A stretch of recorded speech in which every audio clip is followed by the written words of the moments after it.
Detroit 80s rockers the Romantics be heard blaring out of speakers everywhere, radios, at stadiums, parties, all over the world with that infectious rock anthem that, believe it or not, only reached number 49 on the charts when it was first released.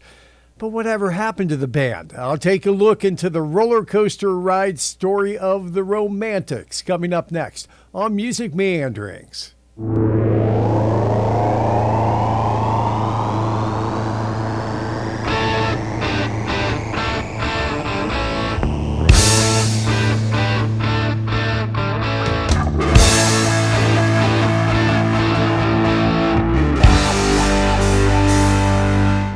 Well, known by many as a one-hit wonder for their epic 1980 rocker, What I Like About You, Detroit garage rock band The Romantics arrived on the scene in the early 1980s with the original lineup of Wally Palmer on vocals, guitar, and harmonica, Mike Skill on vocals and guitar, Rich Cole on bass, and Jimmy Marinos on vocals and drums. According to Wikipedia, all four band members had songwriting contributions, although Palmer and Skill were the band's primary songwriters.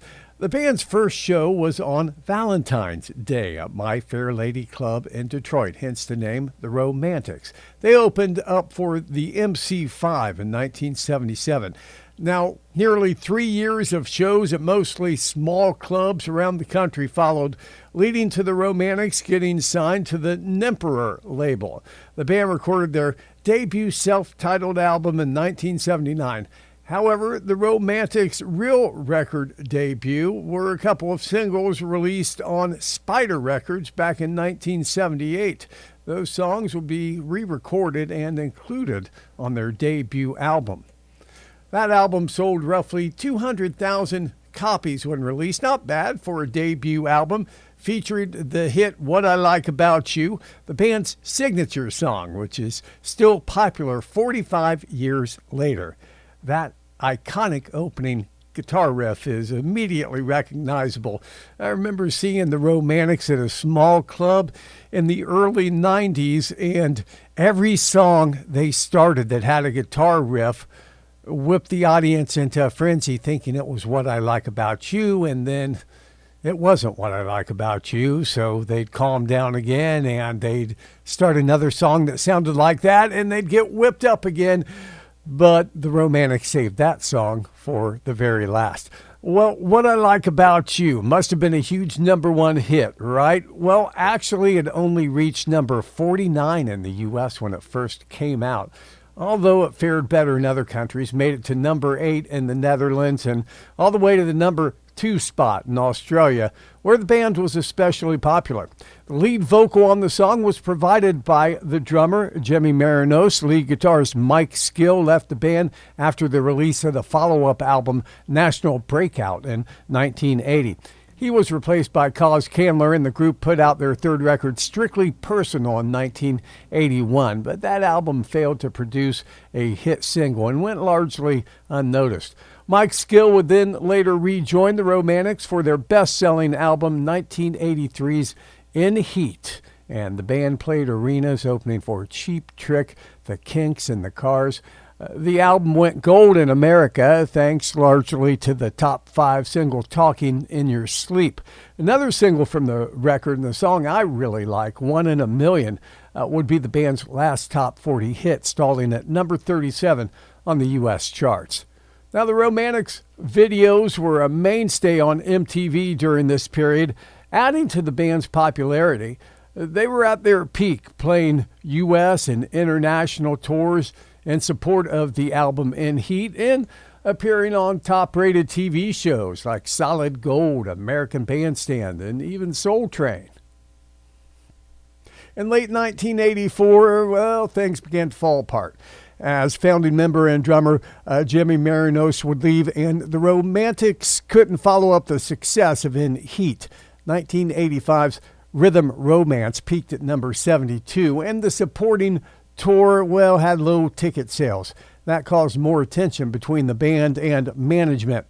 The Romantics were then dropped from the Sony record label, but things were to get even worse. In 1987, the group would file a lawsuit against their management, claiming they had been ripped off and their managers had misappropriated profits earned from their recordings and concerts. In addition, the song What I Like About You had been licensed for use in TV commercials without the band's knowledge or approval. Oh, if you have any problems, dial information. Thank you for calling. Now, due to that legal process still going on, the Romantics weren't able to release any new music until the lawsuit was finally settled in the mid-90s. When they did return, Blondie's drummer Clem Burke joined, and he would rotate with the original drummer for a few years. In 1994, the Romantics released a 5-song EP called Made in Detroit on the Westbound Records label. A really interesting EP and worth looking up. The group was presented with the Distinguished Achievement Award at the Detroit Music Awards in 1999. Many band lineup changes followed, and the album 6149 would eventually be released in 2003. So where are they now? The band continues to be introduced to new generations of fans through TV, movie soundtracks, and commercials for Budweiser, Burger King, Old Navy, Toyota, and many others. Their songs can still be heard on radio, including Sirius XM satellite radio, on channels including Little Steven's Underground Garage. Now, the Romantics' current lineup features founding member Wally Palmer on lead vocals and guitar, longtime member Kaz Candler on lead guitar, Bruce Wicken on bass, and Joey Malone on guitar. Rounding it out is Mike Rizzi on drums. Headed into the new year and 2026, the band continues to stay busy, perform all around the world, including a summer scheduled amphitheater tour of North America with Toto and Christopher Cross. You can find their tour dates and more information on their excellent website, theromanticsdetroit.com. So, in summary, the Romantics, well, they never really went away. They've had their ups and downs, as most bands do, but they survived and continue to present their music to fans, both new and old, on large stages all around the world. So, what do you think of the Romantics? Have you ever seen them in concert? Please comment below and subscribe to the channel for more music meanderings.